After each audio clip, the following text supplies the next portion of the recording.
tout est une question de marketing, on l'a bien compris. Et Mark van der Kamen, vous n'êtes pas non plus insensible au marketing, surtout quand il cherche des nouvelles cibles, finalement. Oui, tout à fait. Et je vous parlais de marketing communautaire, mais je vois que Raphaël a déjà bien préparé le sujet avec son boudin. Donc le problème qu'il y a aujourd'hui, c'est vous parler du gay marketing, c'est-à-dire le marketing à destination de la communauté homosexuelle. Alors vous allez me dire, mais pourquoi est-ce qu'on fait du marketing à destination de la communauté homosexuelle? Ben, c'est une bonne question. Pourquoi? Voilà. Eh bien, la réponse est simple, c'est quand le marketing fait quelque chose, c'est pas pour vos beaux yeux, ne vous en déplaise, c'est avant tout pour votre portefeuille.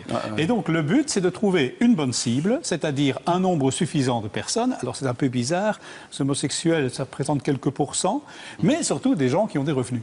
Alors, on va regarder un peu comment ça fonctionne, illustration de cette nouvelle manière de cibler une communauté bien précise. C'est un reportage de Jacques Gray. Il y a vraiment des petites entreprises qui ne connaissent pas la crise. Cette agence de voyage, outre les voyages classiques, propose depuis quelques années des formules ciblées sur la clientèle homosexuelle. Et ça marche, l'agence organise cette année sa première croisière gay. Les croisières gays, c'est un marché qui est en pleine expansion aux États-Unis depuis une dizaine d'années. Nous avons une collaboration avec la plus grande boîte gay européenne qui est la Démence à Bruxelles. Et nous avons affrété un bateau de 1500 passagers qui part le 1er juillet de Malaga à Athènes en passant par Mykonos, Santorin. On a déjà 45 nationalités du monde entier qui ont réservé cette croisière. Voilà, je peux vous proposer une cabine avec balcon en catégorie B à 1609 € par personne. Et il n'y a pas que les voyages qui font recette. À Bruxelles, l'association Syndigay rassemble toutes les entreprises gays de la capitale. Et pour ce fleuriste, c'est un atout commercial en plus. C'est une clientèle potentielle en plus, bien sûr. Lorsqu'il y a des grosses soirées ici à Bruxelles ou quoi, ou des grosses manifestations, les étrangers qui ne connaissent pas Bruxelles ou quoi, qui viennent pour la première fois, peuvent voir sur ce site, par exemple, où il y a des endroits, des bars, des restaurants, des hôtels, des boutiques de vêtements, ou de fleuristes, ou des accessoires, ou des cadeaux, ou tout ça. Et dans cette librairie qui a pignon sur rue depuis 30 ans, les thématiques homosexuelles sont en plein développement depuis les années 90.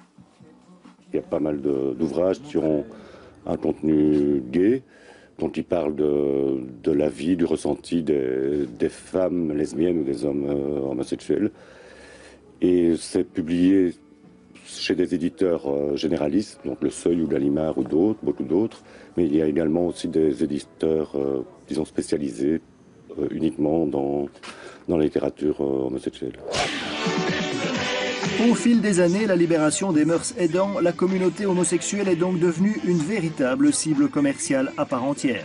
Statistiquement, c'est prouvé que 2 hommes gagnent plus qu'un couple hétéro, parce qu'il n'y a pas d'enfants, donc ils peuvent dépenser plus pour les vacances. Par exemple, les statistiques montrent que plus de 80% des couples gays ont un passeport, voyagent 3-4 fois par an, font plusieurs city trips. Ça, c'est dû au fait qu'ils n'ont pas d'enfants. Ils peuvent mettre de plus gros budgets à leurs vacances, évidemment. Preuve en est que si le secteur du tourisme classique est plutôt globalement en crise à l'heure actuelle, les formules de vacances gays affichent, elles, toutes les couleurs d'une santé éclatante.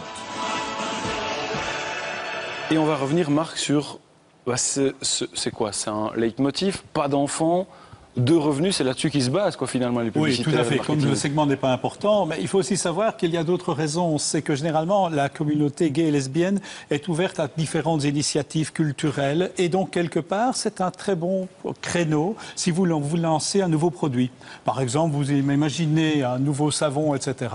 Mais le fait de le mettre en scène dans cette communauté peut donner envie de l'utiliser. Donc, quels sont les secteurs qui ciblent ce genre de communauté? Bon, on a vu qu'il y avait les vacances. Oui. Là, c'est évident, mais il y a d'autres choses. Par exemple, tout ce qui est produits culturels. On a vu aussi que dans certains lieux de sortie, par exemple, on va vous proposer des lieux sortis spécialement homosexuels. Alors, c'est un peu rigolo et un peu risible parce que finalement, c'est simplement un endroit où les gens peuvent bien se sentir. Les services financiers. C'est étonnant. Oui, mais il existe aux États-Unis ce qu'on appelle une Rainbow Card. C'est en vite une carte destinée aux homosexuels qui vous permet d'avoir des réductions. Et même la SNCF, donc les chemins de fer français, ont créé le concept de voyage voyage découverte à deux, pour deux personnes, partir en vacances. C'est dans l'air du temps aussi de privilégier un petit peu les minorités, donc c'est Oui, normal tout que à ça fait, fonctionne et que ça marche. Même en high-tech ou en santé-beauté, vous avez vu des parfums, évidemment, qui peuvent bien fonctionner. Or, c'est caricatural de résumer en disant qu'il suffit de mettre 2 hommes ou 2 femmes sur une pub pour faire du gay marketing. En tout cas, ça peut être dangereux parce que d'une part, vous pouvez avoir les gens bien pensants qui se disent mais qu'est-ce que c'est que cette histoire-là? Et puis, même les homosexuels n'apprécient pas toujours. Ted Lapidus avait fait une publicité où il avait mis un homme et une femme en disant, dans une revue homosexuelle, où le slogan était « L'homme à l'état pur ». Alors, ils n'ont pas bien compris, évidemment. Donc, on peut sourire, on peut rire, évidemment, avec cette communauté qui est très ouverte, mais on ne peut pas se moquer d'eux. C'est ça la difficulté. Merci, Marc. Sans transition.